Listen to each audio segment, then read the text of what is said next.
আসসালামু আলাইকুম, সবাইকে শাকির পল্টু টিভিতে স্বাগতম। আজকে ভিডিওতে দেখাবো ব্রয়লার মুরগির 11 দিনের পরিচর্যা অর্থাৎ ভ্যাকসিন দেওয়ার কার্যক্রম। প্রথমে আমরা ভ্যাকসিনটা গুলবো।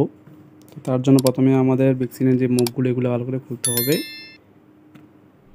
ছুরি বা আপনার যেভাবে সহজ হয় ওভাবে খুলবেন। খোলার পর আপনারা সিরিজ দিয়ে প্রথমে 5 থেকে 6 ml বা 7 ml পানি দেব। পানিটা আমরা সিরিজের মাধ্যমে নেব। তারপরে আমরা সেই পানিটা বা ভ্যাকসিনের মধ্যে যে বোতলটা থাকবে ওইটাতে প্রবেশ করাবো। এখানে কোনো চাপ দেওয়া লাগবে না, কারণ ভ্যাকসিনের বোতলে যে গ্যাস থাকে ওই গ্যাসের কারণেই এটা নিজে নিজেই পানিটা এই ভ্যাকসিনের পানি মানে বোতলের মধ্যে চলে যাবে। তো এটা এভাবে মিশে যাবে। তারপরে আবার ওই সিরিজ দিয়েই পুরোটা ভ্যাকসিনের পানিটা নিয়ে যে ডিব্বাতে আমরা যে বোতলটাতে আমরা ভ্যাকসিনের পানিটা রাখছি ওটাতে ভালোভাবে মিশিয়ে দেব। আপনারা যেভাবে দেখতেছেন আমি এইভাবে করবেন, তাহলেই হবে।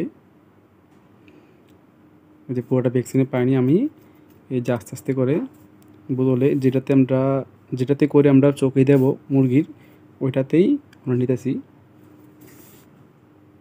তো আপনারাও একইভাবে ভ্যাকসিনের পানিটা নেবেন। নেওয়ার পরে যে মুখ থাকে এটা চোখে দেওয়ার জন্য ড্রপার, ওইটা লাগিয়ে একটু ঝাঁকিয়ে নেবেন, তাহলে এটা ভালোভাবে মিক্স হয়ে যাবে। তো যারা আমার চ্যানেলে নতুন, অবশ্যই আমার চ্যানেলটিকে সাবস্ক্রাইব করে রাখবেন, যাতে নতুন ভিডিও আপলোড দিলে সেটা আপনি খুব সহজে দেখতে পারেন। তো প্রথমে মুরগিগুলোকে একটা পাশে নিতে হবে। আমি একটা লাইট অফ করে দিলাম, সবগুলোকে তার নাড়া দিয়ে এক পাশে নিয়ে গেলাম। এবার মাঝখানে একটা বেরি দিয়ে দেবো যাতে এদিকে না আসে।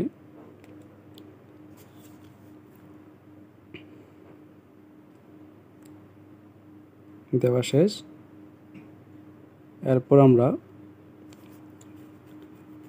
5 দিনের ভ্যাকসিন আমরা যেই চোখে দিছি ঠিক ওই চোখে দেব না, আমরা তার বিপরীত চোখটাতে, অর্থাৎ আমি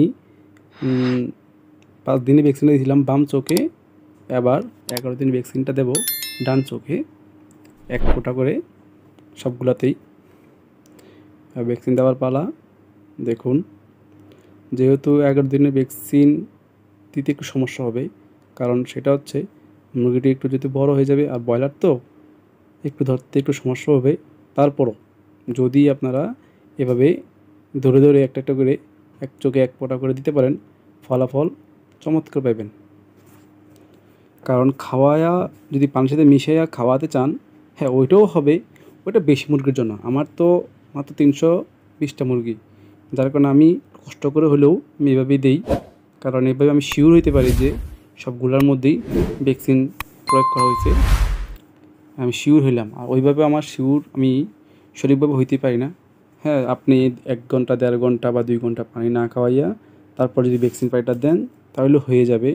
ওইটা বেশি মুরগির ক্ষেত্রে 1000 মুরগি বা 1500 বা 2000 ওইরকমভাবে। আমার যেহেতু অল্প মুরগি, আর যারা অল্প মুরগি তাদের জন্য আমি সাজেস্ট করব যে 11 দিনেরটা আপনার হাতেই মানে চোখে দিবেন। আর 5 দিনেরটা তো অবশ্যই, বেশি মুরগি হলেও 5 দিনেরটা আপনারা চোখেই দিবেন, কারণ 5 দিনের সবচেয়ে বেশি ইম্পর্ট্যান্ট। 5 দিনেরটা রানীক্ষেত আর 11 দিনটা হচ্ছে গাম্বুর ভ্যাকসিন।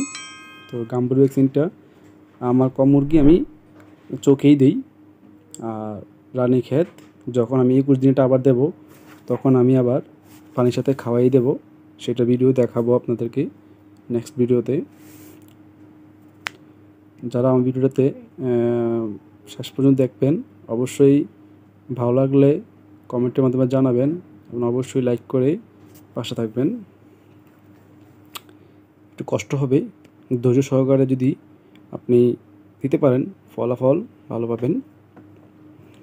বেশি সময় লাগে না, 2 জন বা 3 জন একসাথে দেওয়া শুরু করলে আধা ঘন্টার মধ্যেই হয়ে যায়।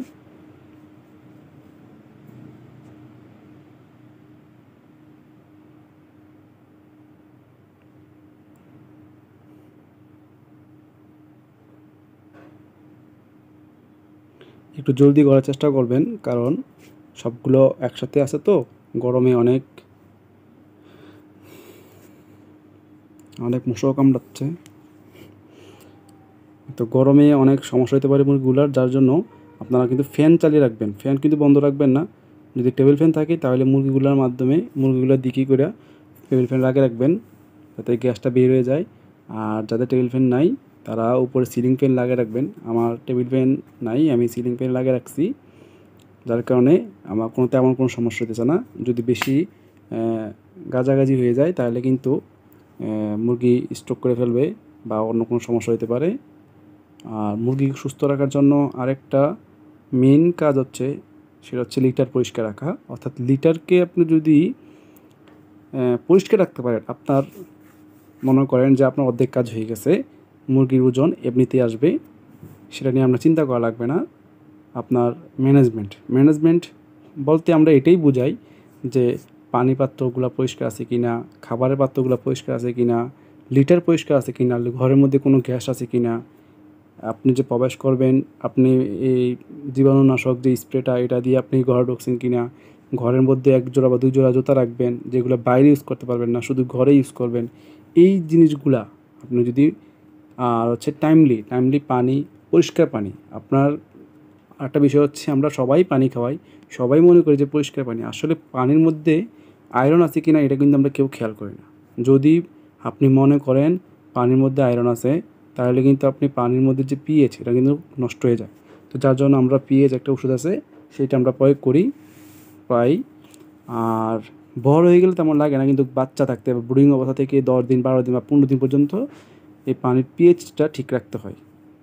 তো আপনার এই ম্যানেজমেন্টগুলো যদি আপনি ঠিকঠাক রাখতে পারেন তাহলে ইনশাল্লাহ আপনার ফলাফল ভালো পাবেন। পানিতে আয়রন আছে এটা কীভাবে বুঝবেন? তার জন্য হচ্ছে আপনি যখন একটা পাত্রে পানি নেবেন, একটা বোতল নিয়ে নেবেন, দেখবেন যে বোতলটা মানে হলুদে যাচ্ছে বা লাল টাইপের হয়ে যেতেছে, খয়েরি কালার। তো এমনিতে আপনি বুঝে যাবেন যে পানিতে আয়রন আছে, যার জন্য অনেক সময় আমরা তুঁতে ব্যবহার করি। যারা আমরা নর্মালি তুঁতে ব্যবহার করলেই হয়ে যায়। তো পানির মধ্যে যে আয়রনটা এটা কেটে যায়, তো মুরগিতে তেমন কোনো সমস্যা হয় না। তবে তুঁতে ব্যবহার করলে তার সাথে অবশ্যই আপনারা এই যে চিনি ইউজ করবেন, কারণ তুঁতে অনেক তিতা হয়। আর তুঁতের সাথে আপনি চিনি ইউজ করলে পানিটা খাবে, তো মুরগি তেমনটা পানি খাবে না। আর মুরগি যদি কম পানি খায় তাহলে কিন্তু আপনার মুরগি অবশ্যই সমস্যা দেখা দেবে। কারণ ব্রয়লার মুরগি পুরোটাই হচ্ছে তার ভিতরে যদি পানি বেশি খাবে তখন সে ঠান্ডা থাকবে, ঠান্ডা থাকলে আপনারা স্টক করবেন না মুরগিটা, তখন মুরগিটা অনেক সুস্থ থাকবে। তো এইভাবেই করেই প্রত্যেকটা মুরগিতেই ভ্যাকসিন দেওয়া হয়েছে। সবাই দোয়া করবেন যাতে সবগুলো মুরগিকে মানে শেষ পর্যন্ত ম্যানেজমেন্ট ঠিক মতো রাখতে পারি। তো